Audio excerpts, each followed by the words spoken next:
بالصلاة على محمد وآل محمد.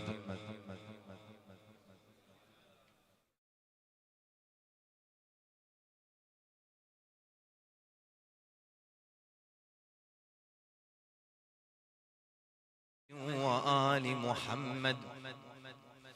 اللهم إني أفتتح الثناء بحمدك، وأنت مسدد للصواب بمنك، وأيقنت أنك أنت أرحم الراحمين في موضع العفو والرحمة، وأشد المعاقبين في موضع النكال والنقمة، وأعظم المتجبرين في موضع الكبرياء والعظمة. اللهم أذنت لي في دعائك ومسألتك، فاسمع يا سميع مدحتي، وأجب يا رحيم دعوتي، وأقل يا غفور عثرتي. فكم يا إلهي من كربة قد فرجتها، وهموم قد كشفتها، وعثرة قد أقلتها، ورحمة قد نشرتها، وحلقة بلاء قد فككتها.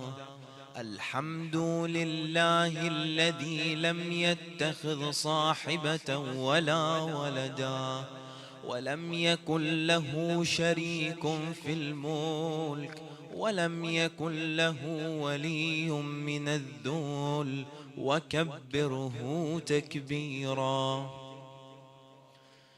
الحمد لله بجميع محامده كلها، على جميع نعمه كلها. الحمد لله الذي لا مضاد له في ملكه، ولا منازع له في أمره. الحمد لله الذي لا شريك له في خلقه، ولا شبيه له في عظمته.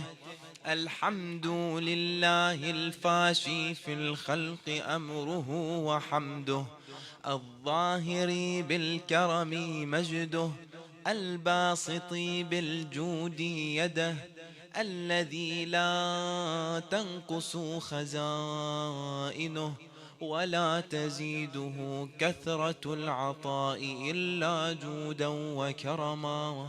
إنه هو العزيز الوهاب. اللهم إني أسألك قليلا من كثير، مع حاجة بي إليه عظيمة، وغناك عنه قديم، وهو عندي كثير، وهو عليك سهل يسير. اللهم إن عفوك عن ذنبي، وتجاوزك عن خطيئتي، وصفحك عن ظلمي، وسترك على قبيح عملي، وحلمك عن كثير جرمي. عندما كان من خطئي وعمدي أطمعني في أن أسألك ما لا أستوجبه منك، الذي رزقتني من رحمتك، وأريتني من قدرتك، وعرفتني من إجابتك، فصرت أدعوك آمنا، وأسألك مستأنسا، لا خائفا ولا وجلا، مدلا عليك فيما قصدت فيه إليك. فإن أبطأ عني عتبت بجهلي عليك، ولعل الذي أبطأ عني هو خير لي لعلمك بعاقبة الأمور. فلم أر مولا كريما أصبر على عبد لئيم منك علي يا رب. إنك تدعوني فأولي عنك، وتتحبب إلي فأتبغض إليك، وتتودد إلي فلا أقبل منك. كأن لي التطول عليك، فلم يمنعك ذلك من الرحمة لي والإحسان إلي والتفضل علي بجودك وكرمك. فارحم عبدك الجاهل وجد عليه بفضل إحسانك، إنك جواد كريم.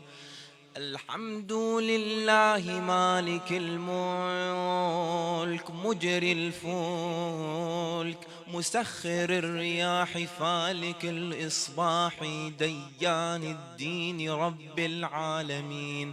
الحمد لله على حلمه بعد علمه، والحمد لله على عفوه بعد قدرته، والحمد لله على طول أناته في غضبه، وهو قادر على ما يريد.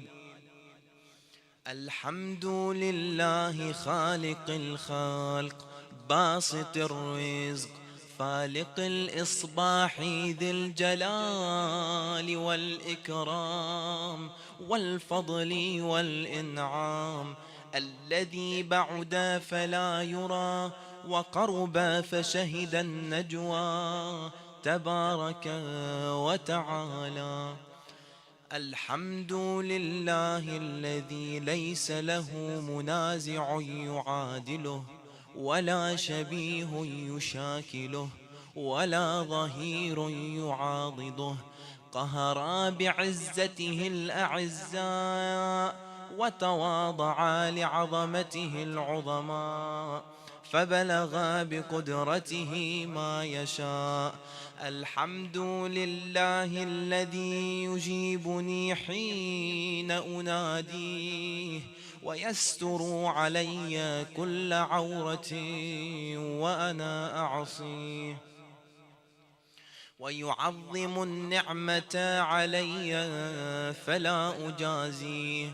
فكم من موهبة هنيئة قد أعطاني، وعظيمة مخوفة قد كفاني، وبهجة مونقة قد أراني، فأثني عليه حامدا وأذكره مسبحا. الحمد لله الذي لا يهتك حجابه، ولا يغلق بابه، ولا يرد سائله، ولا يخيب آمله. الحمد لله الذي يؤمن الخائفين وينجي الصالحين، ويرفع المستضعفين، ويضع المستكبرين، ويهلك ملوكا ويستخلف آخرين. الحمد لله قاصم الجبارين مبير الظالمين مدرك الهاربين نكال الظالمين صريخ المستصرخين موضع حاجات الطالبين معتمد المؤمنين. الحمد لله الذي من خشيته ترعد السماء وسكانها، وترجف الأرض وعمارها، وتموج البحار ومن يسبح في غمراتها.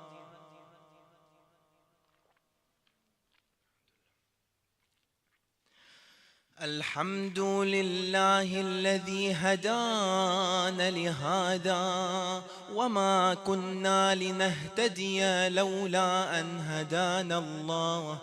الحمد لله الذي يخلق ولم يخلق ويرزق ولا يرزق ويطعم ولا يطعم ويميت الأحياء ويحيي الموتى وهو حي لا يموت بيده الخير وهو على كل شيء قدير.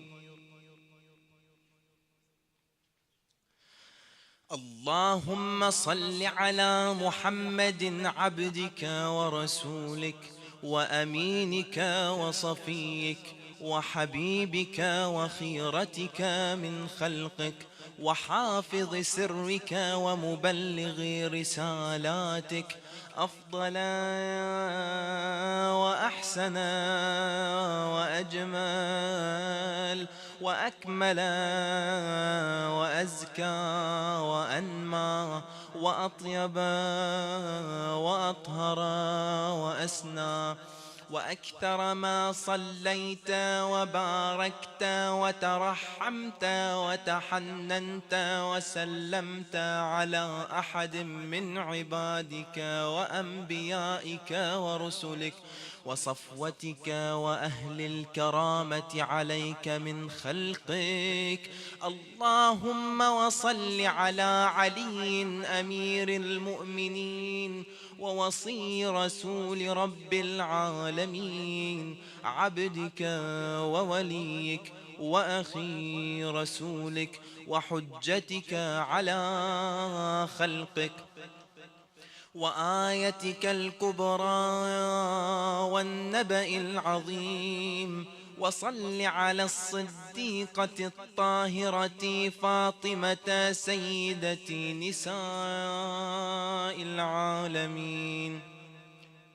وصل على سبطي الرحمة وإمامي الهدى الحسن والحسين سيدي شباب أهل الجنة. وصل على أئمة المسلمين علي بن الحسين ومحمد بن علي وجعفر بن محمد وموسى بن جعفر وعلي بن موسى ومحمد بن علي وعلي بن محمد والحسن بن علي والخلف الهادي المهدي. حججك على عبادك وأمنائك في بلادك صلاة كثيرة دائمة. اللهم وصل على ولي أمرك القائم المؤمل والعدل المنتظر وحفه بملائكتك المقربين وأيده بروح القدس يا رب العالمين.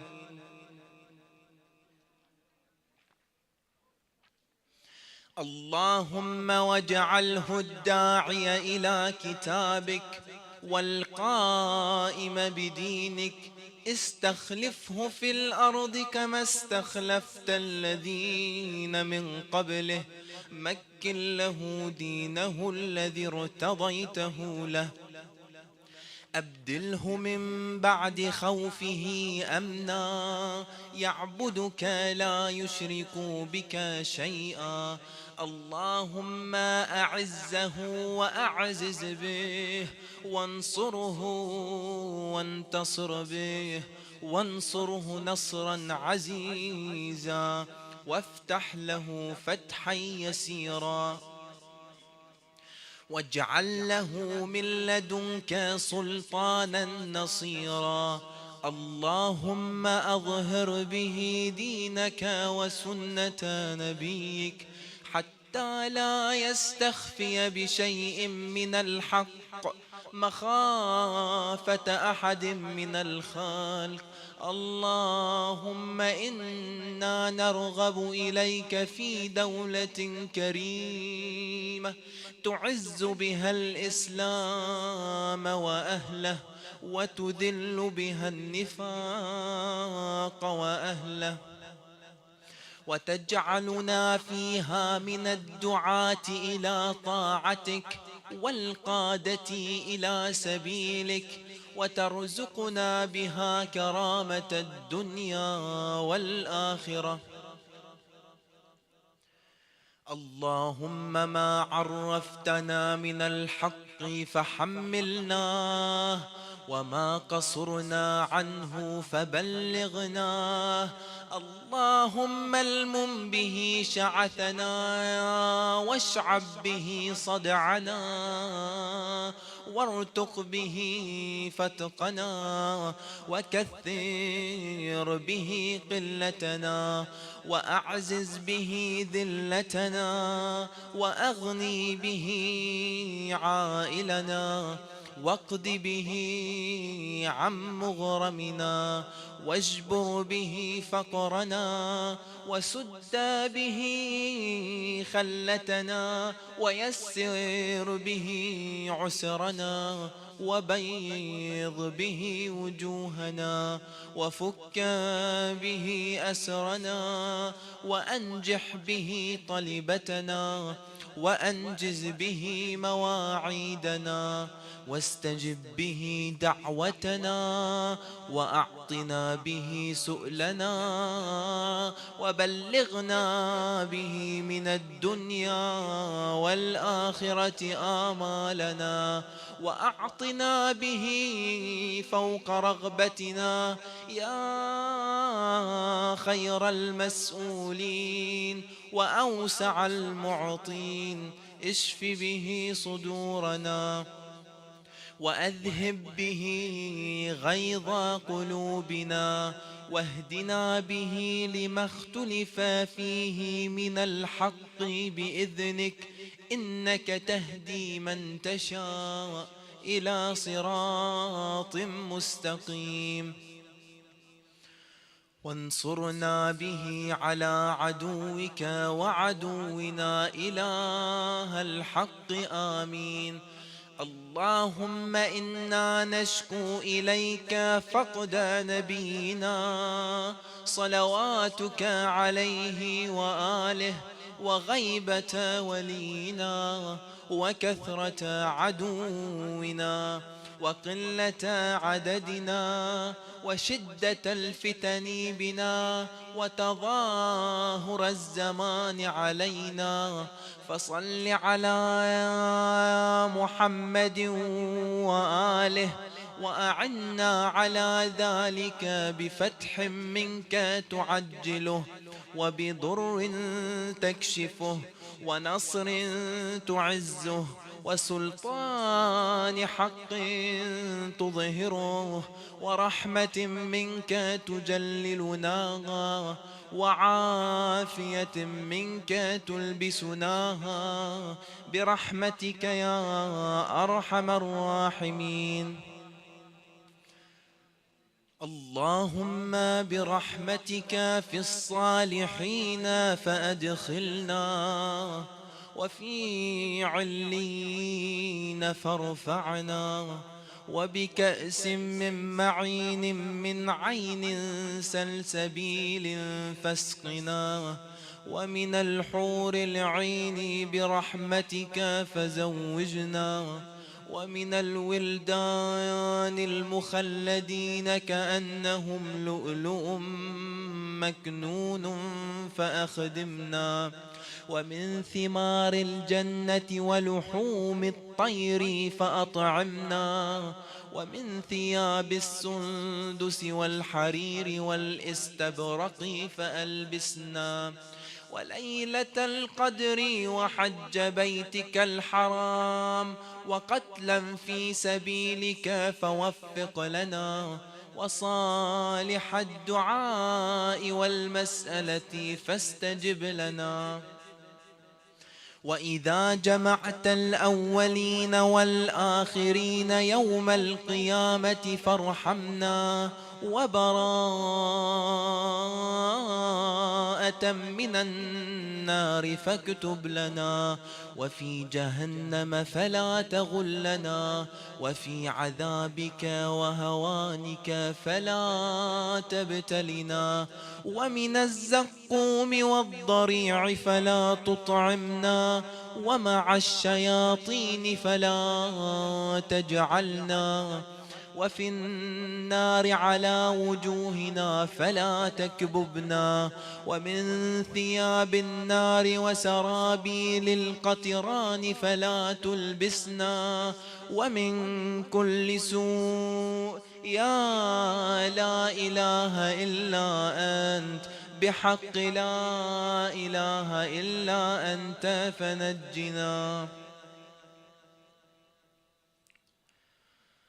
اللهم إني أسألك أن تجعل فيما تقضي وتقدر من الأمر المحتوم في الأمر الحكيم، من القضاء الذي لا يرد ولا يبدل، أن تكتبني من حجاج بيتك الحرام المبرور حجهم، المشكور سعيهم، المغفور ذنوبهم، المكفر عن سيئاتهم، وأن تجعل فيما تقضي وتقدر أن تطيل عمري في خير وعافية، وتوسع في رزقي، وتجعلني ممن تنتصر به لدينك ولا تستبدل بي غيري. أعوذ بجلال وجهك الكريم أن ينقضي عني شهر رمضان، أو يطلع الفجر من ليلتي هذه، ولك قبلي تبعة أو ذنب تعذبني عليه. إلهي وقف السائلون ببابك، ولاذ الفقراء بجنابك، ووقفت سفينة المساكين على ساحل بحر جودك وكرمك، يرجون الجواز إلى ساحة رحمتك ونعمتك. إلهي إن كنت لا ترحم في هذا الشهر الشريف إلا من أخلص لك في صيامه وقيامه، فمن للمذنب المقصر إذا غرق في بحر ذنوبه وآثامه. إلهي إن كنت لا ترحم إلا المطيعين فمن للعاصين، وإن كنت لا تقبل إلا من العاملين فمن للمقصرين. إلهي ربح الصائمون وفاز القائمون، ونجى المخلصون ونحن عبيدك المذنبون، فارحمنا برحمتك وأعتقنا من النار بعفوك، واغفر لنا ذنوبنا برحمتك يا أرحم الراحمين. وصلى الله على سيدنا محمد وعلى آله الطيبين الطاهرين.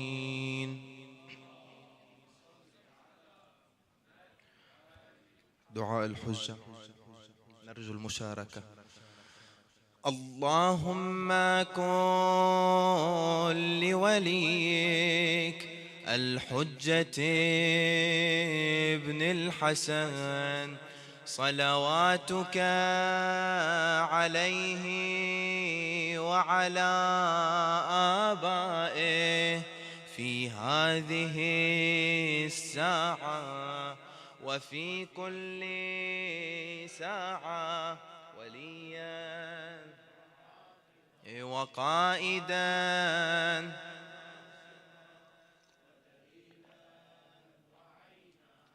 حتى تسكنه أرضك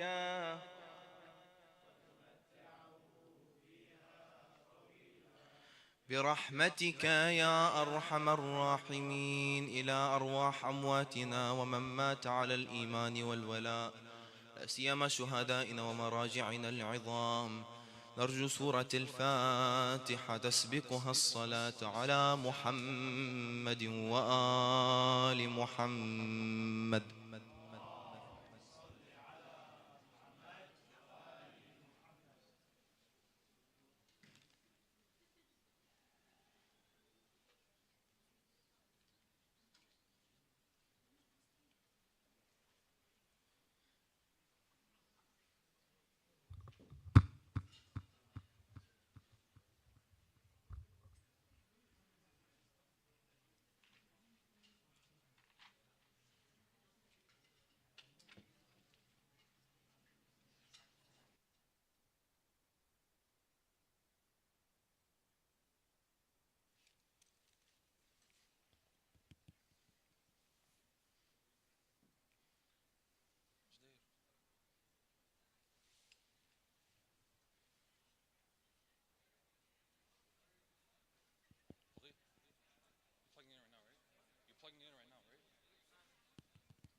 صلوا على محمد وآل محمد.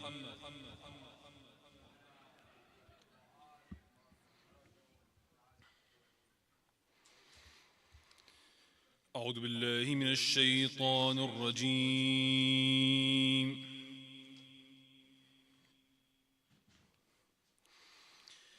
بسم الله الرحمن الرحيم.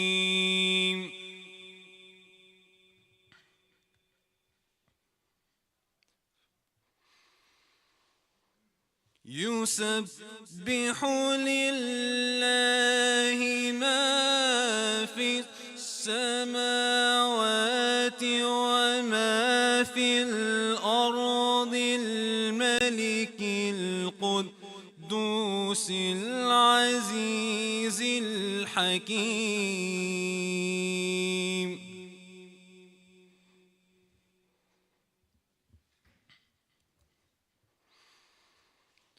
هو الذي بعث في الأمين رسولا منهم يتلو عليهم آياته ويزكيهم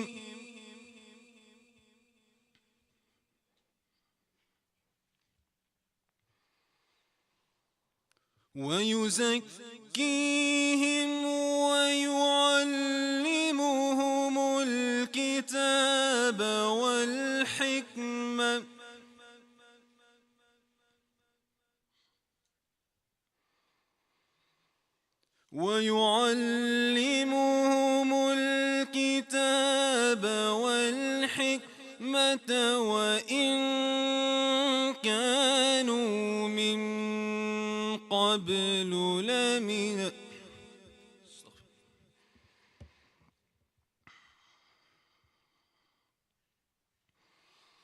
هو الذي بعث في الأمين رسولا منهم يتلو عليهم آياته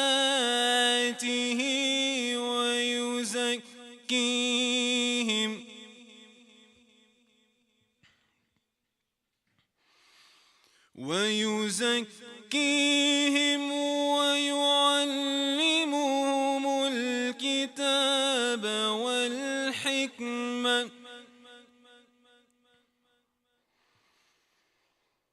ويعلمهم الكتاب والحكمة وإن كانوا من قبل لفي ضلال مبين.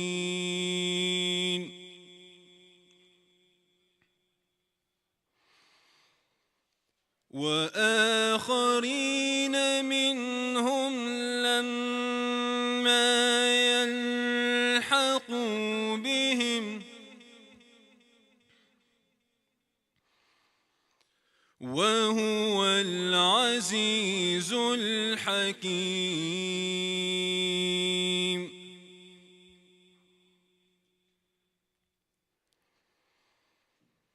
ذلك فضل الله يؤتيه من يشاء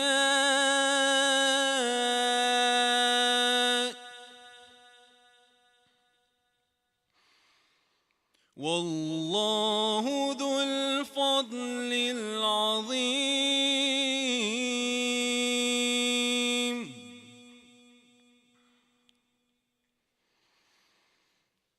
مثل الذين حملوا التوراة ثم لم يحملوها كمثل الحمار يحمل أسفارا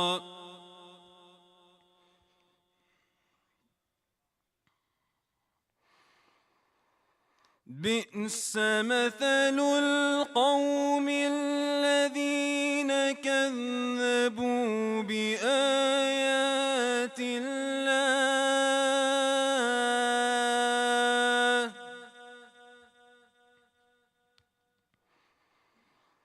والله لا يهدي القوم الظالمين.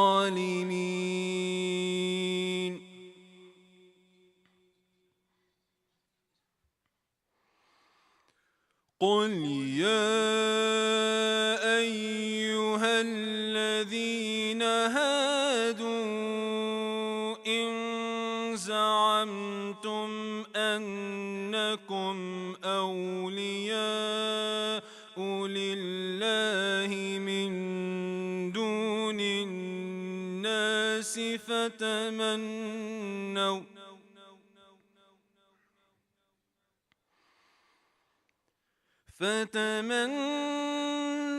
الموت إن كنتم صادقين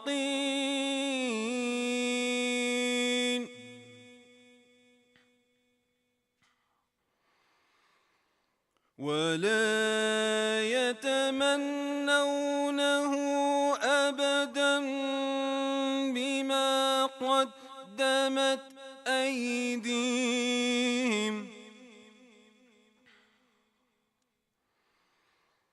والله عليم بالظالمين.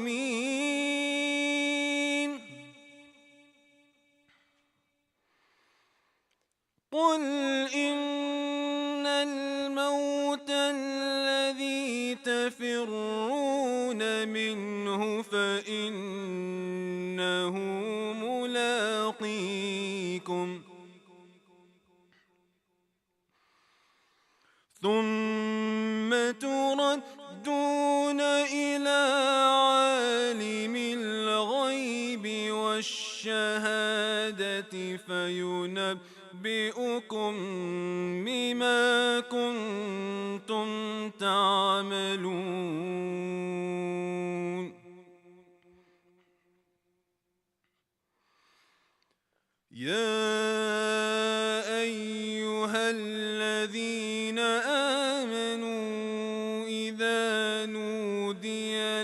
للصلاة من يوم الجمعة فاسعوا إلى ذكر الله وذروا البيع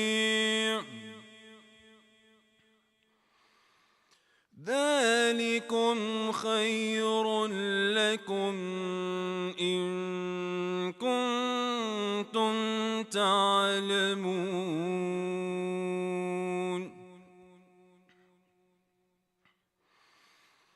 فإذا قضيت الصلاة فانتشروا في الأرض وابتغوا من فضل الله واذكروا الله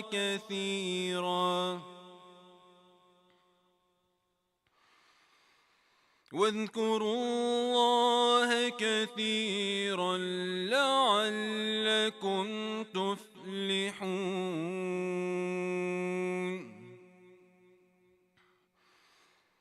وإذا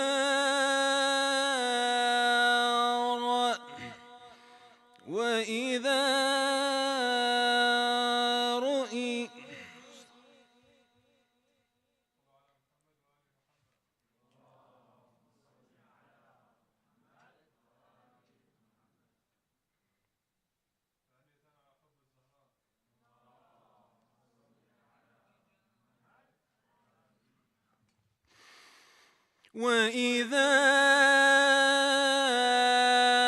رأوا تجارة أو لهوا انفضوا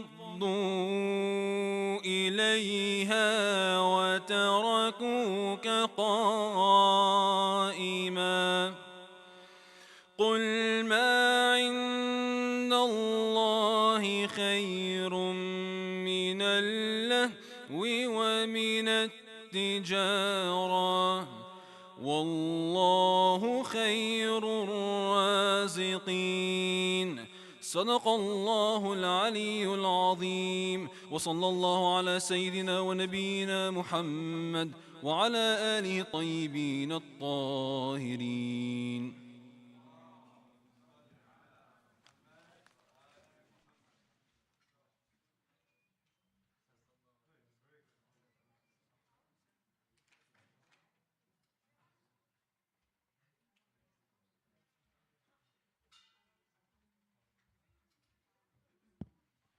Assalamu alaikum, everyone. Just a few announcements before we begin. So thank you, first of all, for coming out to our first iftar of the year. And with that being said, today also marks the 19th anniversary of the passing of Hajj Jamal Jammal. Contributions towards today's iftar were made in his memory. For those that didn't have the opportunity to meet him, Hajj Jamal was one of the founders of Al-Huda and a dedicated advocate for our community, and in particular for its youth.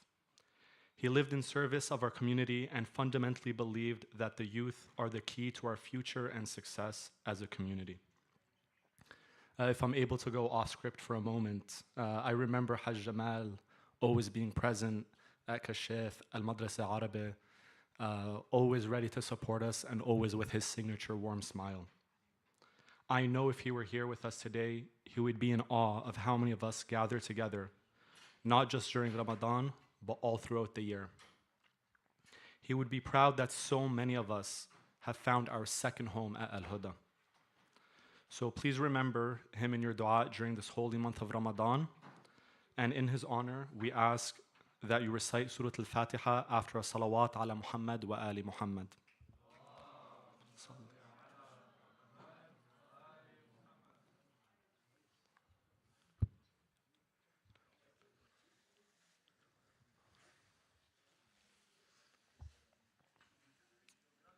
And for our second announcement, I want to introduce our esteemed scholar, continuing his lecture series with us.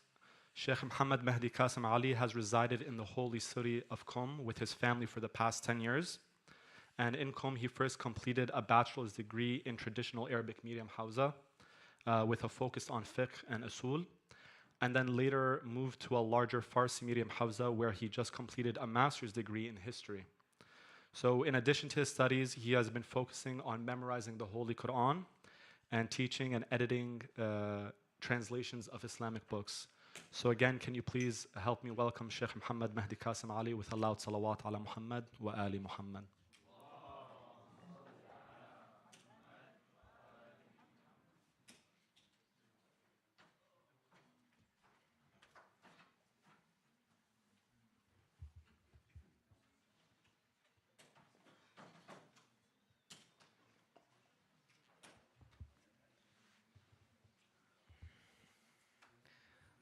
بسم الله الرحمن الرحيم الحمد لله رب العالمين والصلاة والسلام على أشرف الأنبياء والمرسلين سيدنا ونبينا محمد وعلى أهل بيته الطيبين الطاهرين.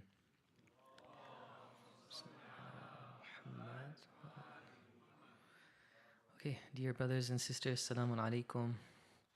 I hope you guys are keeping well. Inshallah, what I'll do is I'll do a quick recap about some of the material that I got to talk about yesterday. And then inshallah, I will add some more points as well. I think the plan is to have a Q&A after the end of the talk. Okay, so yesterday we talked a little bit, the topic that we are inshallah aiming to go through in the time we have together this week and next week is about Islamic worldview. When they asked me to talk about that, I was like, okay, what do you mean? That's like a very, I don't know, hot topic, very like general topic. But what I wanted to talk about, which based on the discussions we had with the mas'uleen, I thought it would be relevant, was a little bit about what a human being is, who insan is in an Islamic worldview. In particular, we want to bring some points from Islamic philosophy.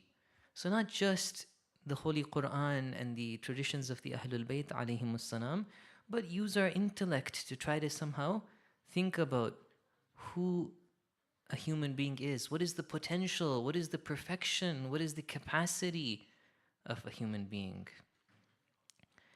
So yesterday we spoke a little bit about how important this discussion is, first of all. I won't go back and repeat all of that, but we just talked a little bit about how when we come across choices in our life, our perspective on ethics, on the role of government, all of this depends on who a human being is, right?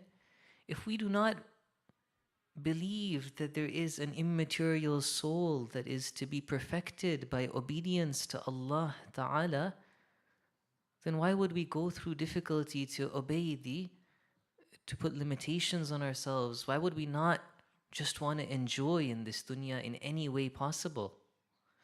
Whereas no, if we believe in the soul, we believe in the perfection, we believe that the soul will remain, there is a hereafter, then we will say that, no, I need to sacrifice, I need to have patience, I need to bear difficulty for a greater end.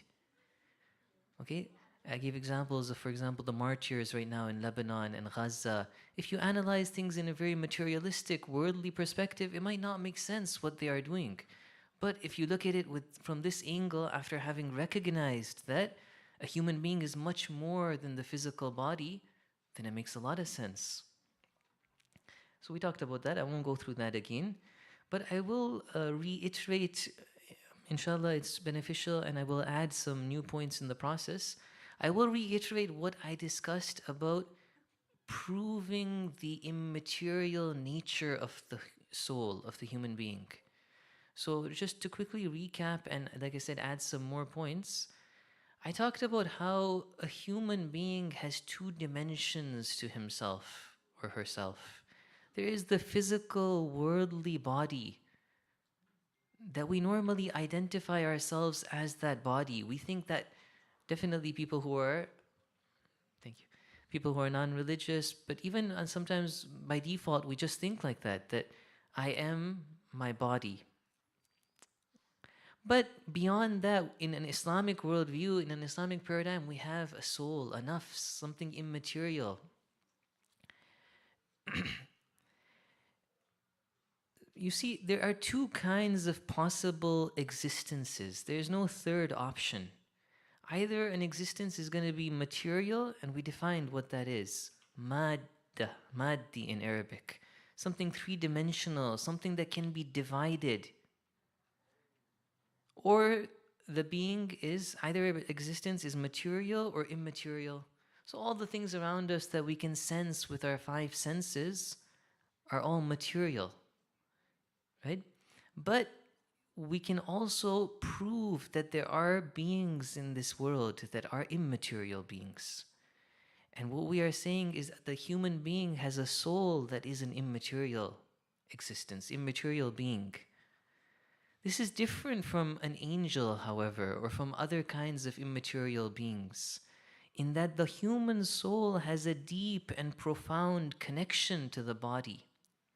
It uses the body for its actions. There is a two-way relationship here where the soul is driving or managing the body. It is our soul that is commanding us to do whatever it is that we choose to do. On the other hand, the body also affects the soul. You eat certain food, you become happy. You commit certain sins, God forbid, and your soul is negatively affected by that. So there is this two-way relationship there.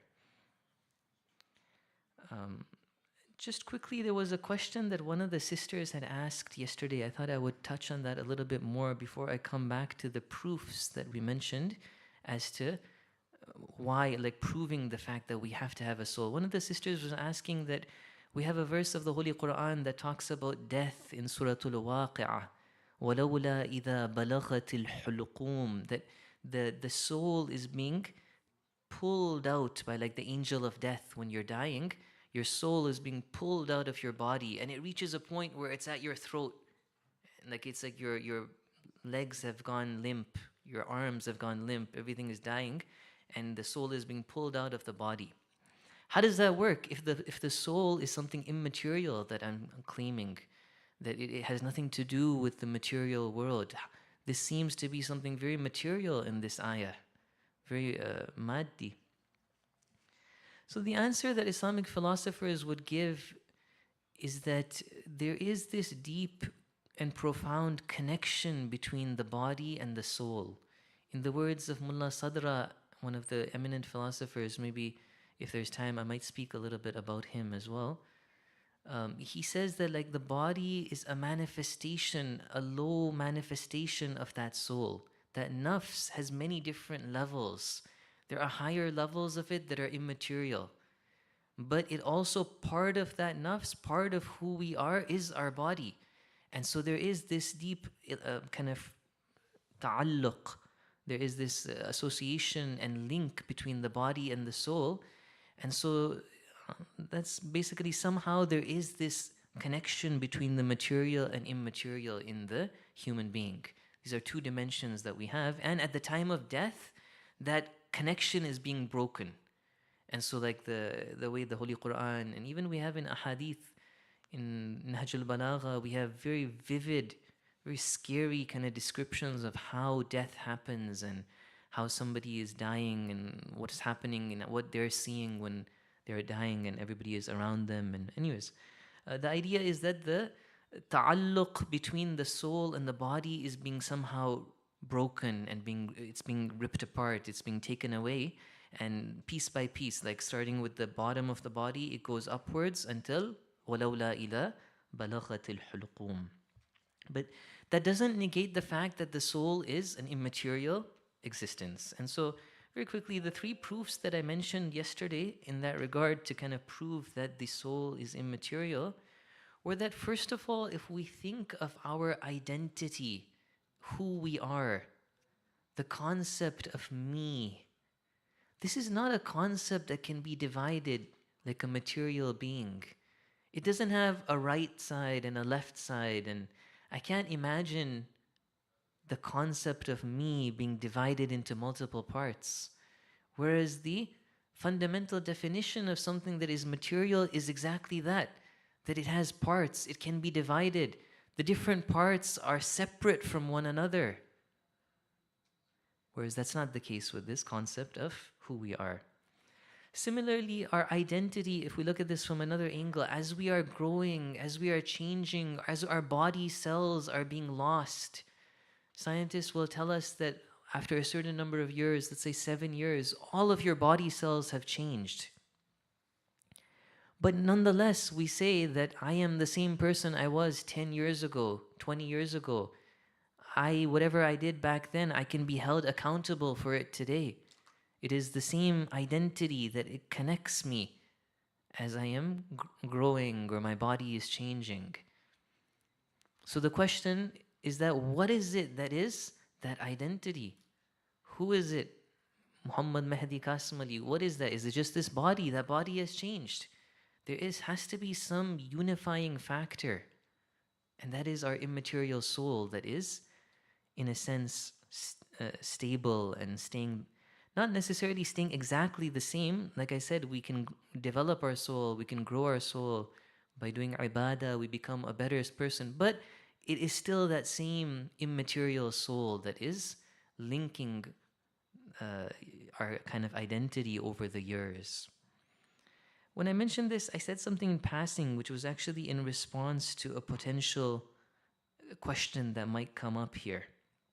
That is that, let's say some scientists were to say, no, we have neurons or we have brain cells that never die. Okay, so that is the unifying factor of who we are. But really, is that what we really think? That those, I don't know, that those brain cells, however many they are, that is that unifying factor? That is who we are?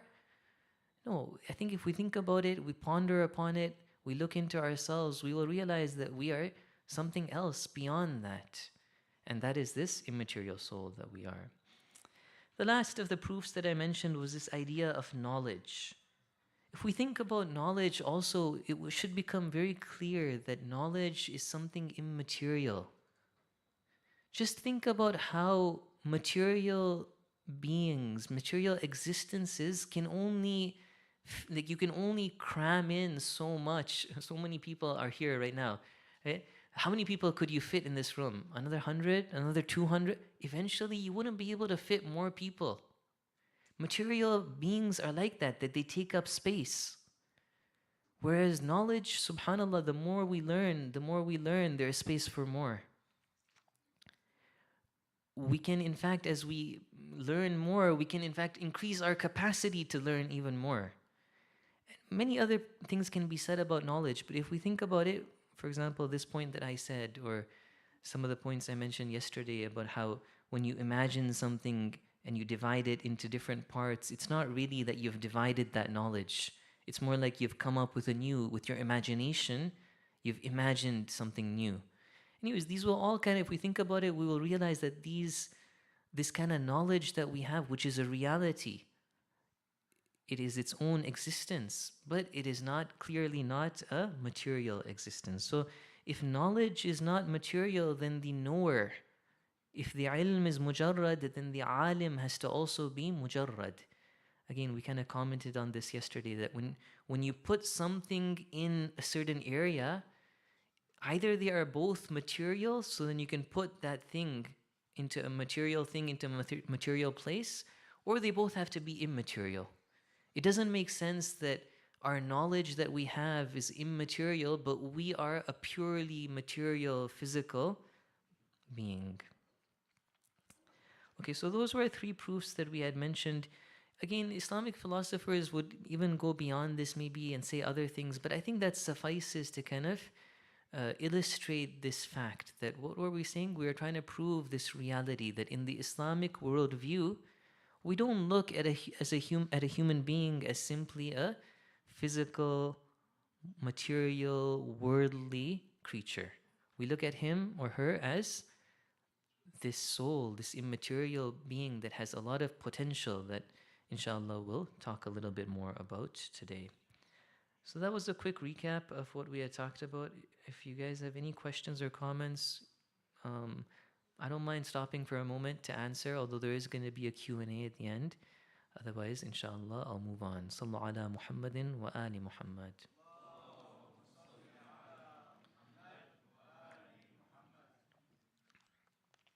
Okay, so the topic that I wanted to talk about today, maybe before I come to it, I wanted to speak a little bit about Islamic philosophy, since these are points that are put forward by philosophers. And sometimes I feel like philosophy might be this, I don't know, like, very mystified word or strange word that people have imaginations about, or they really like it, but they don't know what it is, or maybe some people are against it without knowing what it is. I thought I'd talk a little bit about it. And then, inshallah, today what I wanted to focus on are some of the characteristics of this immaterial soul that we are discussing. In particular, some of the knowledge and inclinations that Allah Ta'ala has put in the soul when He created it. And then some of the faculties or abilities of this soul as well. But very quickly, since I'm approaching things in a kind of philosophical manner, in that I'm putting forward a very simplified version of some of the discussions that Islamic philosophers have discussed, I thought I would make a few points about Islamic philosophy. Islamic philosophy, my dear brothers and sisters, is a subject that predates Islam in a sense. Okay, not Islamic, I guess. The philosophy that we are discussing in the Muslim world was something that we can say originated from before Islam. Specifically in ancient Greece, there were great philosophers who many Muslims would consider them to be very noble, very holy personalities, like Aristotle and Plato and Socrates. There are some theories even that they were awsiya of a certain prophet of their time. In important hadith of Imam Sadiq alayhi salam called the hadith Tawheed of Mufaddal. It's like a lengthy conversation that Imam alayhi salam has with one of his eminent companions called Mufaddal. In there he mentions Aristotle with a lot of praise, the Imam. Aristotelis, he says that he was somebody who was trying to call people to Tawheed. So philosophy, the way we are kind of discussing it in the Muslim world, was something that originated in those ancient Greece, that period of time, hundreds of years before Nabi Isa, before the kind of beginning of the Gregorian calendar that we follow today. And then in the time of the Imams, like maybe the 8th Imam, 9th Imam, 10th Imam, during the time of the Banu al-Abbas, there was a movement by the Banu al-Abbas to translate the science and the literature of the world into Arabic. Okay, the Muslim world was at a very strong stage in its political, economic situation.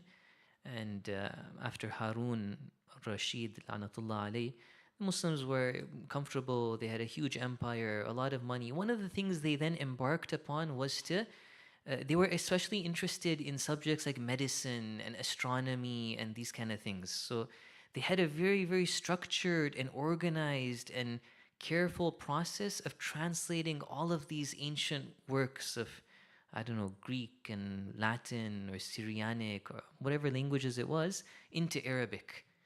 And very, very carefully, very precisely, very accurately, these subjects entered the Muslim world. With them, the subject of philosophy also was translated. And then Muslim scholars began to study this material and develop it and take it forward. Initially, towards the maybe beginning of the ghaiba of our Imam, Ajjalallah Farajahu Sharif, there was a Muslim scholar called Farabi. He was one of the first people to write a lot in Arabic in the subject of philosophy. Later on, there was somebody very important in the 5th century of the Hijrah called Ibn Sina. I'm sure you guys have heard of him. He was, at his time, he was maybe more famous as being a doctor. But he also developed the subject of Islamic philosophy a lot. And subsequently, there were many, many Muslim philosophers who kind of continued his ideas and took forward his kind of path of philosophy. Until the time came that about 400 years ago, there was a great scholar called Mullah Sadra. Mullah Sadra, he kind of brought together many different currents in the Muslim world. There was different currents, different approaches to Islamic philosophy, and then there were mystics and urafa who also tried to delve into these same questions about reality and the relationship of Allah Ta'ala with the creation and the human soul and the faculties of the soul, the relationship between the body and the soul. Many of these same questions that had been tackled in philosophy were also being addressed in this subject of irfan. The difference being that in irfan, the urafa were not saying that, okay, we have to prove everything with the intellect. They were saying this is our mystical vision that we have seen with our heart, and we're going to write about it. Mullah Sadra, he somehow brought these different currents together, and he took a lot of the same conclusions that the urafa had reached, and he brought it in philosophy and proved it using philosophy. And so anyways, the discussion that we're having about the nafs was very much altered, and a lot of problems and unresolved questions that existed prior to Mullah Sadra were solved by Mullah Sadra. So this was just a quick kind of overview about the kind of history of Islamic philosophy. I thought I'd share a story as well. Might be interesting for you guys to hear this story. There was a great scholar, one of the teachers of Mullah Sadra was somebody called Sheikh Bahai. Might be interesting for you guys to know that he was Lebanese, but he moved to Iran. In that time, about 400 years ago, there was a Persian empire called the Safavid Empire. The Safavids had embraced Shiaism. They were, before the family was not Shia, they became Shia, and they wanted to somehow promote Shiaism and spread Shiaism across the country of Iran. On the other hand, in Lebanon, where there were many great scholars, Lebanon, despite being such a small country, has a very, very rich history of great ulama. There was a very difficult situation in Lebanon because of the Ottoman Empire. There was a lot of dhulm on the Shia. So many of the great scholars in Lebanon were invited and supported by the Persian Empire to come to Iran and to take up a position, even help the government, spread Shiaism, have the financial backing and political backing of the Safavid Empire, and somehow be able to do good work in Iran. So many great scholars, really, really outstanding scholars, moved from Lebanon to Iran at that time. One of them was the father of Sheikh Bahai. Sheikh Bahai, with his father, when he was a young child, he was like a teenager, he moved from Lebanon to Iran. And when he grew up, he was a very, very important person in Iran. He was the Shaykhul Islam, which was like a position in the Safavid Empire. And with the king called Shah Abbas, he did a lot of different things in the country. He was also an engineer and architect and astronomer, mathematician, in addition to being a scholar of Islamic subjects. Nice story about him. He was also a philosopher. He was one of the teachers of Mullah Sadra. He was also a big advocate of irfan. He has a lot of praise of the urafa, which I might say shortly that not everybody in the Shia seminary was always very supportive of philosophy and irfan, but Sheikh Bahai definitely was. A beautiful story about him. There was one of his students was a great scholar of hadith when he grew up, called Muhammad Taqi Majlisi. This is the father of the famous Allama Majlisi that you probably have heard of. Muhammad Taqi Majlisi was a young child in the class of Sheikh Bahai in Iran, in Isfahan probably. And he narrates this story in one of his books that just trying to show the humility that Sheikh Bahai had. He says that once in the class there was a discussion that came up about the thawab of some actions that are narrated in our ahadith. For example, we have ahadith that say that if you go to ziyarah of Abi Abdullah al-Hussein alayhi salam, you'll get the thawab of, 1,000,000 hajj, or so on. Specifically, the one in that classroom setting that was being discussed was that if you feed a believer, you will get the ajr, the thawab of something like that, like 1,000,000 hajj. And so Sheikh Bahai rejected that in the classroom. He was like, well, how can we accept this hadith? This hadith has to be fabricated. Because if we accept this hadith, there will be no reward left for hajj. If feeding somebody has the reward of 1,000,000 times going to hajj, what reward is there left for hajj itself? But this young student who was not even like baligh at that time, he was a young kid in the class, Muhammad Taqi Majlisi, who later went on to become one of our eminent narrators of hadith, he took issue with his teacher. And he says, like, it was a situation where this teacher was such a famous, eminent scholar, and all these important people were in his class. He could have easily shut me up and said something rude to me.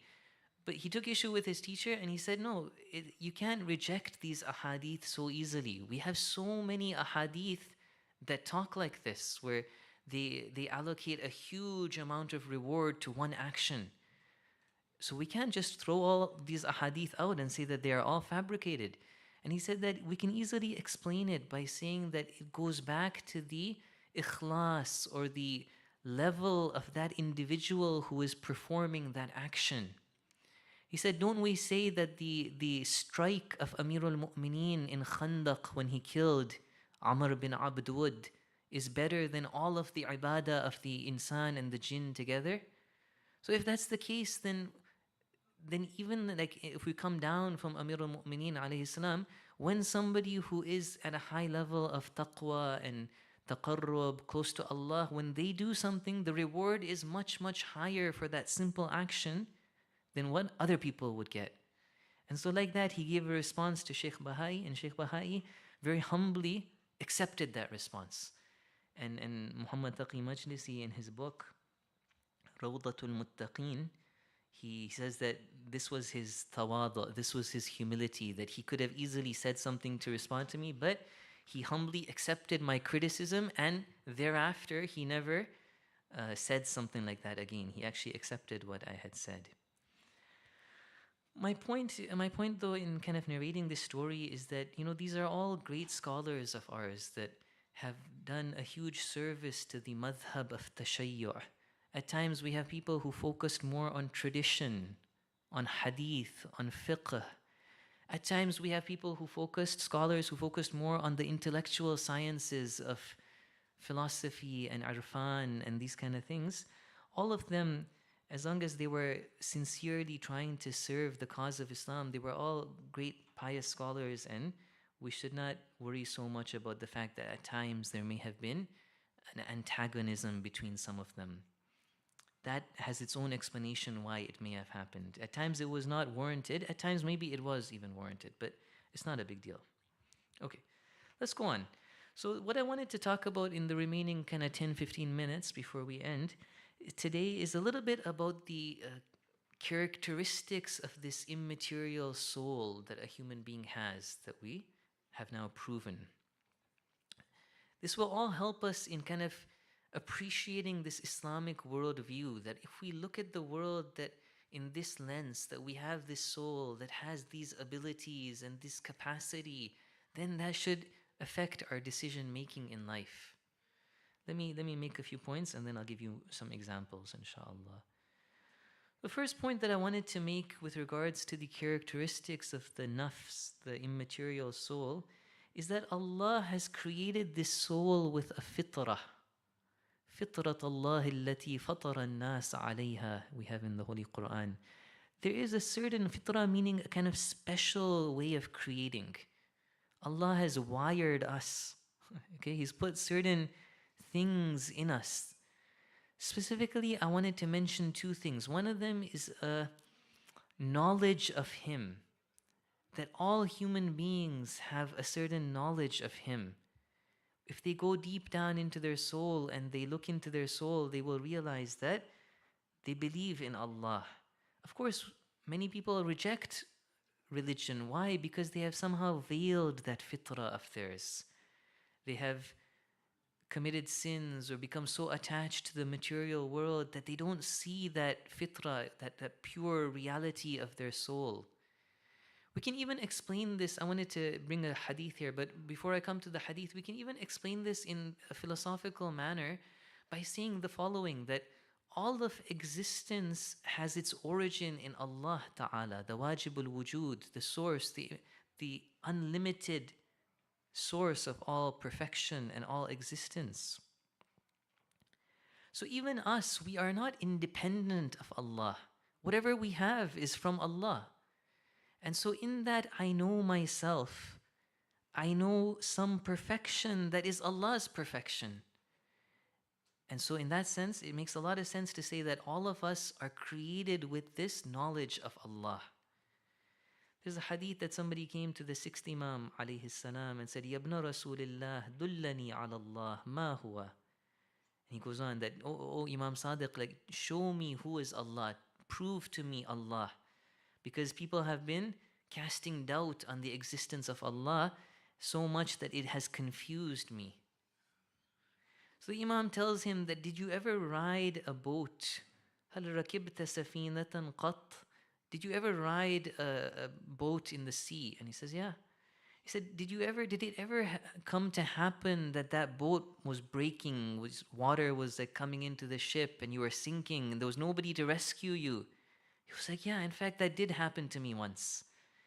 At that time, the Imam asked him that at that time, فهل تعلق قلبك هنالك أن شيئا من الأشياء قادر على أن يخلصك من ورطتك? Did you think at that time that there was some power out there that could save you when you had no other hope at all? And he said, yeah. Actually, the Imam just goes on and says that, yeah, he said yes. And then the Imam goes on that power that you sought help from, that you knew in your heart exists, that is Allah Ta'ala. So the first point about the soul is that Allah created us with this fitrah, that we know Him, and not just do we know Him, but we incline towards Him. We seek Him. Of course, because of people's mistaken knowledge, their lack of their knowledge, their mistaken kind of process of identifying where true perfection lies, they might go after other things. Okay? God forbid one of us in for example, trying to like achieve something in this dunya right now. For example, in the month of Ramadan, we're playing sports or something. God forbid we don't fast, we do something haram, we eat during the daytime. Why? So that we can become a good athlete. This is a mistaken analysis of where perfection lies. If we had used our aql properly, we had used our God-given intellect, we would realize that no, true perfection lies in serving Allah, and God wants me to fast. Okay, this sports is good, becoming a good athlete is good, but not at the cost of disobeying Allah, committing a sin. So the first point of the soul is what? Is that God wired us in this way, that we know Him and we seek Him. We are seeking, every human being out there is seeking perfection. The only problem is they don't know at times what true perfection is. And so they are seeking at times money and fame and pleasure and other such things, whereas their true perfection lies in taqwa and in servitude to Allah. Okay, I don't want to spend too much time. So the second aspect of the soul that I wanted to talk about is this idea of how Allah created our soul with different abilities. Perhaps on Sunday in the workshop we will talk more about this concept of free will. And it's a very interesting discussion to look at different verses of the Holy Quran and see how Muslims were very confused about this matter of predestination versus free will. Maybe we'll talk about that on Sunday. But for now, I wanted to talk about three faculties that God has given us. Three powers that exist within our soul that we need to think about how we use them in our life. First of all, there is the anger and desire. These are two faculties that are there in animals and are also there in human beings. Anger is that faculty that wants to repel and push away anything that is distasteful, anything that is dangerous, anything that we don't like. We just want to get rid of it. That is our anger. This is ghadab, we would say in Arabic. The shahwa, the desire, is the opposite. We see something we like, food or other base desires of ours, and we want it. We want to engage in that pleasure. These are two faculties that God has given us in our soul. The third faculty is the differentiating factor between human beings and animals. What is that? That is the aql, the intellect. This is a very, very great creation of Allah that He gave us that has the ability to understand universal concepts, and then basically give commands to the body. Using our body, if we put our aql in command of our body, we would then follow what the aql has determined is the right course of action. You see, in Islamic philosophy, they would say the following, that an animal does not have this ability to appreciate a universal concept. A cat, when it sees meat, it has an instinct that it likes to eat meat, or it likes to eat that mouse, and it will pounce. What? Tom, Jerry, who was the cat? Who was the mouse? Tom, I'm forgetting, but one of them will go and try to get the other one. But the idea of an animal being able to, conceive and appreciate these universal concepts, that this is always this, and I don't know, this is what goodness lies in doing this, and God is our creator, and God has some expectations from me. Allah Ta'ala would have sent a divine code of conduct for me to follow, and thinking about our existence the way we are right now, that is way beyond the ability of any animal. That is the job of the aql, and that is something that is unique to a human being. So basically what we need to, the science of akhlaq is largely kind of, depending on how it's discussed, but at times it is approached in this manner, that we want to balance the faculties of our soul. We want our anger to not be in an extreme situation. We should neither be somebody who is always erupting and shouting and barking like a dog, nor should we be somebody who is so, has no emotions, no anger at all, that the enemy can come and occupy our land and we don't do anything to fight back. Good example is what's going on right now. You guys must, I was just watching a clip recently, I don't know if you know this, that according to the United Nations, even an occupied nation has the right to resist in an armed manner. And some Chinese government officials said this recently, that the Palestinians have the the international law right to defend themselves and fight against the colonial power that is taking their land. Anyway, so this is an idea, may Allah bless all of the mujahideen. This is an example of anger that is used in an appropriate way. We don't want our anger to be in one extreme, nor do we want it to be in the other extreme. Similarly, our desire, there is a golden mean, a medium, a balance that we are seeking, where neither are we somebody who is always engaging in our desire, even if it goes against the sharia, even if it goes against the intellect. We would eat whatever we want to eat and say whatever we want to say that makes us happy. No, that's not allowed. That's not advisable. That doesn't make sense. That's not in line with the intellect. Nor do we want to be somebody who is so has no desire at all and has never, not gonna there's so much benefits in engaging in our desire in a halal way, in a halal and intellectual way. In fact, we need this. If we want to be an emotionally stable, sound person, we need to engage in halal pleasures as well, in a manner that is in accordance to the sharia and the intellect. So I'll end with that basically once we look at the reality of the nafs in this manner, that the nafs has these different faculties. Allah has created it with this knowledge of Him and this longing towards perfection. Oh yeah, I had some Persian poetry I thought I would quote as well that might be interesting for you. The opening lines of the Masnavi of Rumi, this famous poet, and undoubtedly you guys have heard of him.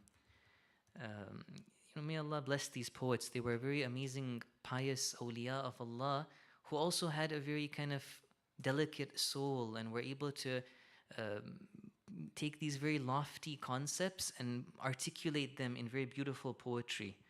So the opening lines of the Mathnavi, the very famous book of poetry of Rumi, it goes like this: Bishno innei chun shikayat mi kunad az juda'i ha hikayat mi kunad. He's giving a parable of a flute, okay, a flute that is made out of a reed. And this is a parable of a human being that he's making. He says, listen to the sound of the reed flute as it is complaining that it has been cut off. It has been taken away from its source. کز نیستان تا مرا ببریدند در نفیرم مرد و زن نالیده‌اند. Since I've been separated from that, Niyastan is where the reeds grow. I'm forgetting what the word is in English. Since I've been separated from this kind of field that I grew in, men and women have lamented in my cries.